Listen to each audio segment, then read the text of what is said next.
Good evening. मैं आपके लिए आज यहाँ लेकर आई हूँ प्रीवियस ईयर की क्वेश्चन जो UPSC, UGC net, JRF, assistant professor, साथ ही अन्य बहुत सारी state PCS and other exams में आपके लिए हेल्पफुल साबित होगा। हाँ, जो पॉलिटिकल साइंस की आप प्रिपरेशन करोगे तो ये मैं पॉलिटिकल साइंस की 25 क्वेश्चंस आपके लिए लेकर आई हूँ। हाँ, क्योंकि किसी भी एग्जाम को क्रैक करने के लिए ज़रूरी होता है कि प्रीवियस ईयर्स की क्वेश्चन पेपर को सॉल्व करें, क्योंकि क्वेश्चन पेपर सॉल्व करने पर ही पता चलेगा कि क्या रिक्वायर्ड है, यानी किस लेवल की प्रिपरेशन करनी है। तो आइए हम देखते हैं उन 25 क्वेश्चंस को जो हम यहाँ सॉल्व करने जा रहे हैं। पहला क्वेश्चन है रॉबर्ट नॉजिक की पुस्तक एनार्की, स्टेट एंड यूटोपिया 1974। इसमें हमें 4 ऑप्शन दिए गए हैं, जिसमें से हमें ऑप्शन बी चूज करना है। एक अधिकारों पर आधारित आमूल परिवर्तनवादी दर्शन को विकसित करती है जो न्यूनतम राज्य का समर्थन करती है। हाँ, रॉबर्ट नॉजिक की पुस्तक एनार्की, स्टेट एंड यूटोपिया जो था, जो 1974 में लिखे थे, एक अधिकारों पर आधारित आमूल परिवर्तनवादी दर्शन को विकसित करती है जो न्यूनतम राज्य का समर्थन करती है, जिसे रात्रि प्रहरी भी कहा जाता है। दोस्तों, ये एग्जाम में भी आ सकता है। यहाँ एक और क्वेश्चन बन रहा है कि रात्रि प्रहरी किसे कहा जाता है। तो रॉबर्ट नॉजिक की जो पुस्तक है एनार्की, स्टेट एंड यूटोपिया, जो 1974 में लिखी गई।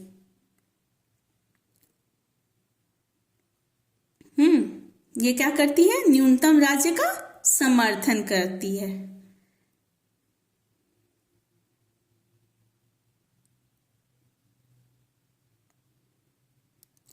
दूसरी क्वेश्चन है सी राइट मिल्स द्वारा अपने अध्ययन में सर्वप्रथम प्रयुक्त शब्द युग्म शक्ति अभिजन किसे निर्दिष्ट करता है। यहाँ भी हम देख रहे हैं कि 4 ऑप्शन हैं, जिसमें से ऑप्शन ए सही है। आधुनिक राज्य में मुख्य राजनीतिक, आर्थिक और सैनिक संस्थाओं को संचालित करने वाली अतिव्यापी गुट। सी राइट्स मिल्स द्वारा अपने अध्ययन में सर्वप्रथम प्रयुक्त शब्द युग्म शक्ति अभिजन शक्ति के साधनों के आधार पर विशिष्ट वर्ग को परिभाषित करते हुए कहा है कि जो आदेश देने की शक्ति रखते हैं वे इसमें आते हैं। विशिष्ट वर्ग का अर्थ समाज में आर्थिक योग्यता रखने वाली इस वर्ग से है जो शासन व्यवस्था को संभालता है तथा राजनीतिक और समाज के अन्य क्षेत्रों में नेतृत्व प्रदान करता है। तीसरा क्वेश्चन है सामाजिक पूंजी क्या निर्दिष्ट करती है, जिसमें हम ऑप्शन बी चूज करते हैं, जिसमें दिया हुआ है कि नागरिक समाघात को संप्रवर्तित करने वाले नेटवर्क मानक और न्यास द्वारा यथानिरूपित सामाजिक संयोजन करता। सामाजिक पूंजी नागरिक समाधान को संप्रवर्तित करने वाले नेटवर्क मानक और न्यास द्वारा यथानिरूपित सामाजिक संयोजन करता है। चौथे नंबर क्वेश्चन पे आते हैं किमलिका का नागरिकता सिद्धांत किस पर आधारित है। तो यहाँ पे देखते हैं कि ऑप्शन ए में हमारा आंसर है सांस्कृतिक रूप से विभेदीकृत अधिकार। किमलिका का नागरिकता सिद्धांत सांस्कृतिक रूप से विभेदीकृत अधिकार पर आधारित है। 5वां क्वेश्चन है शास्त्र धारण करने संपत्ति का स्वामित्व और स्वशासन की क्षमता रखने के रूप में नागरिकता की केंद्रीकरण धारणा को राजनीतिक सिद्धांतकारों के निम्नलिखित समूहों में से किसके द्वारा मूलतः दोषयुक्त माना जाता है। तो यहाँ देखते हैं हम आंसर में अराजकतावादियों द्वारा, अराजकतावादी जो थे वो आंसर में आएगा कि अराजकतावादी। अराजकतावादियों का मानना है कि अराजकतावाद व्यवस्था का अभाव नहीं है, इस समाज में हिंसा का प्रभाव होगा, व्यवस्था का नहीं। अराजकतावाद राज्य विहीन तथा वर्ग विहीन समाज का प्रतिपादक है। इसके अनुसार राज्य और निजी संपत्ति आवश्यक बुराई है जो मानवीय चरित्र को पतित करती है और इसका अंत करके ही स्वस्थ समाज की स्थापना की जा सकती है। राज्य के अभाव में समाज के संगठन की सहयोगी और एवं पारस्परिकता पर आधारित ऐच्छिक संस्थाओं पर आधारित किया जाएगा। शासन मनुष्य की सद्वृत्तियों का हिंसक है। अराजकतावाद सत्ता के किसी भी प्रकार से मनुष्य को मुक्त करना चाहता है। हिंसा, दमन एवं शोषण के इस केंद्र को समाप्त करके ही स्वस्थ और नैसर्गिक समाज की स्थापना की जा सकती है। यह छठा क्वेश्चन हम देखते हैं कि आर पॉपर ने जिस खंड से सामाजिक इंजीनियरिंग की वकालत की है वह किस परिवर्तन के लिए निर्देशन प्रदान करता है? तो यहाँ देखते हैं आंसर डी होगा, विधि द्वारा अभिवृद्धि और परिवर्तन। विधि द्वारा अभिवृद्धि परिवर्तन। ये के आर पॉपर ने जिस खंडशः सामाजिक इंजीनियरिंग की वकालत की है वह विधि द्वारा अभिवर्धित परिवर्तन के लिए निर्देशन प्रदान करता है। पॉपर इस निष्कर्ष पर पहुंचता है कि सामाजिक संस्थाओं के बारे में कोई ऐसा आधार प्रस्तुत कर सके, अतः सामाजिक सुधार सोशल रिफॉर्म का एक मात्र तर्क संगत तरीका खंड से निर्माण का तरीका है। इसे क्रमिक वृद्धि का सिद्धांत भी कहा जाता है क्योंकि इसमें थोड़ा थोड़ा करके आगे बढ़ते हैं। 7वें क्वेश्चन पर आते हैं। भारत में सकारात्मक क्रिया नीतियों का सर्वोत्तम औचित्य निम्नलिखित में से कौन सा है? तो यहाँ आंसर में देखेंगे समान अवसर का सिद्धांत। यहाँ समान अवसर का सिद्धांत हमारा आंसर होगा क्योंकि भारत में सकारात्मक क्रिया नीतियों का सर्वोत्तम औचित्य समान अवसर का सिद्धांत है। अवसर की समानता होने से योग्यता का निर्धारण होता है। 8वें क्वेश्चन को देखते हैं। नागरिकता की नागरिक गणतंत्रीय दृष्टि से किसका समर्थन करती है? आंसर होगा सभी के लिए समान अधिकार और समान अभिगम का। सभी के लिए समान अधिकार और समान अभिगम का। 9 नंबर क्वेश्चन पे आते हैं। टी मार्शल नागरिकता के लिए एक व्यक्ति एक वोट को किससे जोड़ता है? यह आंसर होगा पूंजीवाद के संदर्भ में सामाजिक वर्ग और इसका उपोत्पाद बाजार। 10 नंबर क्वेश्चन पे आएंगे। निम्नलिखित में से कौन सा या कौन से विधि के नियम का के उपासाध्य है? तो हम आंसर देखते हैं कि समाज के शासक अभिजनों को विधि के अधिदेशों का अनुवर्तन करना ही चाहिए, ये भी होगा।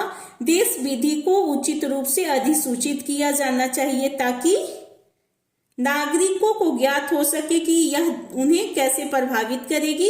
एंड लोगों के किसी विशिष्ट वर्ग के लिए कोई पृथक विधि नहीं होनी चाहिए। ये तीनों आंसर, तीनों फर्स्ट, सेकंड, थर्ड हमारा तीनों होगा, यानी कि डी हमारा आंसर होगा। क्योंकि समाज के शासक अभिजनों को विधि के अधिदेशों का अनुवर्तन करना ही चाहिए। देश विधि को उचित रूप से अधिसूचित किया जाना चाहिए ताकि नागरिकों को ज्ञात हो सके कि यह उन्हें कैसे प्रभावित करेगी। लोगों के किसी विशिष्ट वर्ग के लिए कोई पृथक विधि नहीं होनी चाहिए। अब क्वेश्चन नंबर 11 में आते हैं।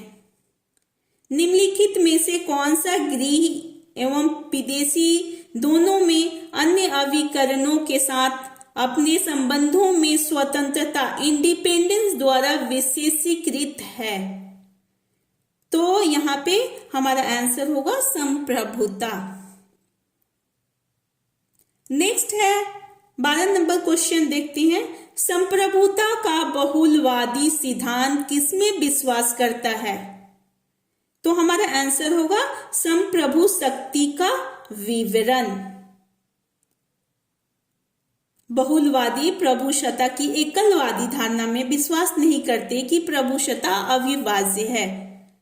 बहुलवादियों के अनुसार प्रभुसत्ता अविभाज्य न होकर संघों में विभाजित होनी चाहिए। जर्मन विचारक ग्रिय के 1841 से 1921 तथा ब्रिटिश विद्वान मेटलैंड 1850 से 1906, जिन्हें आधुनिक राजनीतिक बहुलवाद का जनक कहा जाता है, इनका मानना है कि समाज की रचना में अनेक संघों का होना स्वाभाविक है। ऐसे प्रत्येक संघ की अपनी चेतना तथा अपनी इच्छा होती है। राज्य न तो इन संघों को जन्म देता है, न ही ऐसे संघ अपने अस्तित्व के लिए राज्य पर निर्भर होते हैं। अब हम आएंगे 13 नंबर क्वेश्चन पे। अब 13 नंबर क्वेश्चन को देखते हैं हम।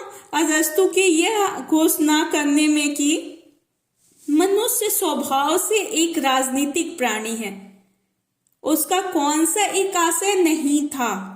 यहाँ पे कौन सा आशय था नहीं पूछ रहे हैं, नहीं, हमें ध्यान देना होगा। यहाँ क्वेश्चन में नहीं को इंगित किया गया है, यानी कि नहीं था। अब यहाँ 4 ऑप्शन दिए हुए हैं, उसमें से एक चूज करना है कि कौन सा आशय नहीं था। हाँ, कि अरस्तु के यह घोषणा करने में कि मनुष्य स्वभाव से एक राजनीतिक प्राणी है, इसमें से कौन सा आशय नहीं था, उनका आशय कौन सा नहीं था। तो हम यहाँ पे देखते हैं, आंसर हमारा सी होगा, राज्य और सिविल समाज के बीच विभेद है। ये 3 ऑप्शन जो मनुष्य केवल राजनीतिक समुदाय में ही अच्छा जीवन जी सकता है, ये तो होगा ही है। यहाँ है रहता तो ये होता। राजनीतिक एक नैतिक क्रिया है जिसका सरोकार एक न्यायपूर्ण समाज की रचना करना, ये भी है में होता। राजनीति एक श्रेष्ठ विज्ञान है जो अनिवार्यतः एक अच्छे समाज की रचना का प्रयास करता है, ये भी है में है। लेकिन यहाँ पूछा है कि नहीं है, तो राज्य और सिविल समाज के बीच विभेद है, ये हमारा ऑप्शन नहीं होना चाहिए, यानी कि ये हमारा आंसर होगा। अरस्तु के यह घोषणा करने में कि मनुष्य स्वभाव से एक राजनीतिक प्राणी है का निहितार्थ है कि मनुष्य केवल राजनीतिक समुदाय में ही अच्छा जीवन जी सकता है तथा राजनीति एक नैतिक क्रिया है जिसका सरोकार एक न्यायपूर्ण समाज की रचना है। राजनीति एक श्रेष्ठ विज्ञान है जो अनिवार्यतः एक अच्छे समाज की रचना का प्रयास करता है। नेक्स्ट क्वेश्चन 14 नंबर देखेंगे।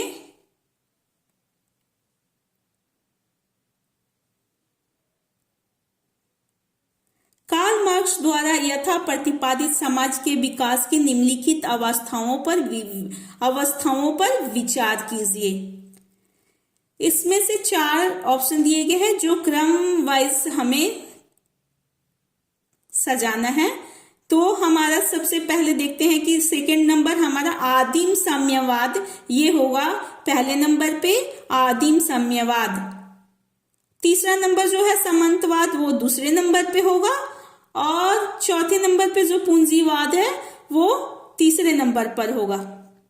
और फर्स्ट नंबर वाला सबसे लास्ट में होगा कि राज्य का क्रमिक अवसान, यानी कि हमारा होगा पहला कि आदिम साम्यवाद, फिर होगा सामंतवाद, फिर होगा पूंजीवाद एंड लास्ट में होगा राज्य का क्रमिक अवसान। मार्क्स और एंगल की विश्लेषण के अनुसार उत्पादन प्रणाली में क्रमिक परिवर्तन के फलस्वरूप संपूर्ण मानव जाति 4 अवस्थाओं से गुजर चुकी है और इस समय संक्रमण काल में है। हाँ, जहां से वह 5वीं अवस्था में पहुंच जाएगा, वही इसका चरम लक्ष्य है। अतः मार्क्सवादी चिंतन के अनुसार समाज व्यवस्था के 5 रूप स्वीकार किए जाते हैं: आदिम साम्यवादी प्रणाली, दास प्रणाली, समानती प्रणाली, पूंजीवादी प्रणाली और समाजवादी प्रणाली। नेक्स्ट क्वेश्चन देखते हैं, 15 नंबर क्वेश्चन देखते हैं। यह विचार कि देशों के बीच शांति स्थापित हो सकती है, यह घरेलू स्तर पर शासन का स्वरूप लोकतांत्रिक हो, सर्वप्रथम किसके द्वारा प्रतिपादित किया गया था? तो ये J.S. मिल के द्वारा प्रतिपादित किया गया था। J.S. मिल ने सर्वप्रथम यह प्रतिपादित किया कि देशों के बीच शांति स्थापित हो सकती है यदि घरेलू स्तर पर शासन का स्वरूप लोकतांत्रिक हो। 16 नंबर क्वेश्चन देखते हैं। निम्नलिखित पुस्तकों में से किस एक में कार्ल मार्क्स ने यह विचार प्रस्तुत किया कि राज्य वर्ग व्यवस्था से सापेक्ष स्वायत्तता का अनुभव कर सकता है? ये विचार प्रस्तुत किया गया है दी 18th Brumaire of Louis Bonaparte. हाँ, ये एक बुक है जो कार्ल मार्क्स जिसमें अपने विचार प्रस्तुत किया है राज्य वर्ग व्यवस्था से सापेक्ष स्वायत्तता का अनुभव कर सकता है के बारे में, the 18th Brumaire of Louis Bonaparte. Next 17 number question है। 17वें नंबर क्वेश्चन को हम देखते हैं। फल निरपेक्षता का सिद्धांत किसमें विश्वास करता है? तो होगा हमारा क्रियाओं को उनके प्रभाव से आंकना। क्रियाओं को उनके प्रभाव से आंकना, ये फल निरपेक्षता का सिद्धांत क्रियाओं को उनके प्रभाव से आंकता है, उसमें विश्वास करता है। नेक्स्ट है 18 नंबर क्वेश्चन देखते हैं। कार्ल पॉपर की रचना open society and its enemies निम्नलिखित में से किसकी मीमांसा है? तो ये हम देखते हैं कि प्लेटो, हीगल और मार्क्स की मीमांसा है। हाँ, पॉपर ने इतिहासवाद को छद्म विकास की श्रेणी में रखा है और अपनी 2 प्रसिद्ध कृतियों the open society and its enemies 1945 तथा द प्रॉपर्टी ऑफ हिस्टोरिज्म 1957 के इतिहासवाद पर प्रबल प्रहार किया है। इतिहासवाद से उनका अभिप्राय है यह विश्वास की ऐतिहासिक परिवर्तन किन्हीं बंधे बंधाए नियमों के अनुसार होते हैं। सामाजिक विज्ञान की सहायता से इन नियमों का पता लगाया जा सकता है, उनके आधार पर भविष्यवाणी की जा सकती है। The open society and its enemies के अंतर्गत, जो कि 2 खंडों में प्रकाशित हुई, पॉपर ने विशेष रूप से 3 इतिहासवादी दृष्टिकोणों पर प्रहार किया है: प्लेटो, हीगेल और मार्क्स के विचारों पर। नेक्स्ट हम देखते हैं 19 नंबर क्वेश्चन को। लोकतांत्रिक घाटा किसमें प्रत्याशित न्यूनता का घोषित प्रतीत है? या लोकतांत्रिक घाटा किसमें प्रत्याशित न्यूनता को घोषित करता है? तो इसका ऑप्शन 4 ऑप्शन दिया हुआ है, जिसमें से हम पहले ऑप्शन को चूज करते हैं। जो आंसर है हमारा आंसर है उस पद्धति में जिसमें कोई विशिष्ट राजनीतिक विन्यास व्यवहार में उस निर्देश चिन्ह के विपरीत कार्य करता है, जो यह निर्धारित करता है कि सिद्धांत में उस विन्यास को कैसे काम करना चाहिए। लोकतांत्रिक घाटा उस पद्धति में जिसमें कोई विशिष्ट राजनीतिक विन्यास व्यवहार में उस निर्देशित चिन्ह के विपरीत कार्य करता है, जो यह निर्धारित करता है कि सिद्धांत में उस विन्यास को कैसे काम करना चाहिए। 20वें नंबर क्वेश्चन को देखते हैं। निम्नलिखित में से कौन सा एक भारत में लोकतांत्रिक सुदृढ़ीकरण का कारक नहीं है? तो इसमें से 3 ऑप्शन सही है। चौथा हमारा ऑप्शन जो हमारा आंसर है नहीं है, चूंकि पूछ रहा है तो न्यायिक सक्रियतावाद। 73वें और 74वें संविधान संशोधन के अधीन स्थानीय शासन की संस्थाओं का सशक्तिकरण तथा सूचना का अधिकार अधिनियम का अधिनियमन, राष्ट्रीय ग्रामीण रोजगार गारंटी अधिनियम का अधिनियमन भारत में लोकतांत्रिक सुदृढ़ीकरण का कारक है, लेकिन न्यायिक सक्रियतावाद के तहत न्यायालय, कार्यपालिका और विधायिका के रहते जनता का केवल न्यायपालिका से ही उम्मीद नहीं रखी है और न्यायपालिका इस दिशा में सक्रिय है। वास्तव में न्यायपालिका का वह काम कर रही है जो सामान्यतः कार्यपालिका और विधायिका को करना चाहिए। नेक्स्ट हम देखते हैं 21 नंबर क्वेश्चन को। निम्नलिखित विचारकों में से किसने यह दावा किया कि उदारवादी लोकतंत्र को मानव शासन के अंतिम प्रकार के रूप में मान्यता देने के साथ ही विचारों के इतिहास का अंत हो गया? तो आंसर होगा हमारा फ्रांसिस फुकुयामा। आंसर क्या होगा? Francis Fukuyama. फ्रांसिस फुकुयामा ने यह दावा किया कि उदारवादी लोकतंत्र को मानव शासन के अंतिम प्रकार के रूप में मान्यता देने के साथ ही विचारों के इतिहास का अंत हो गया। अब हम 22 नंबर क्वेश्चन देखते हैं। लोकतंत्रीय अतिभार की संकल्पना से क्या अभिप्राय है? तो यहाँ आंसर देखते हैं, अनियंत्रित समूहों तथा चुनावी दबावों के कारण किसी राजनीतिक व्यवस्था का पक्षाघात। लोकतंत्रीय अतिभार की संकल्पना से आशय है कि अनियंत्रित समूहों तथा चुनावी दबावों के कारण किसी राजनीतिक व्यवस्था का पक्षाघात है। यहाँ 23 नंबर क्वेश्चन को देखते हैं।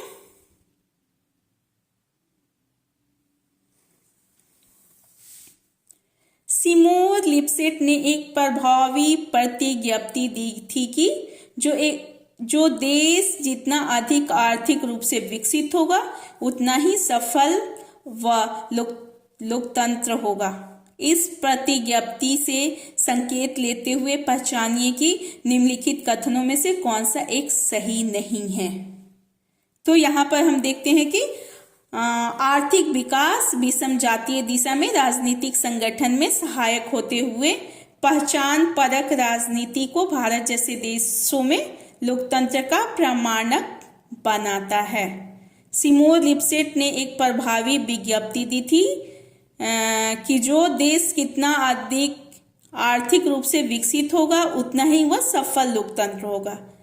इसमें यह स्पष्ट होता है कि आर्थिक विकास विषम जातीय दिशा में राजनीतिक संगठन में सहायक होते हुए पहचान परक राजनीति को भारत जैसे देशों में लोकतंत्र को प्रमाणक बनाता है। अब 24 नंबर क्वेश्चन को देखते हैं। निम्नलिखित में से कौन से सहवर्तनात्मक लोकतंत्र के अभिलक्षण है? तो यहाँ पे मिलीजुली सरकार एंड राजनीतिक प्रतिनिधित्व में समानुपातिकता।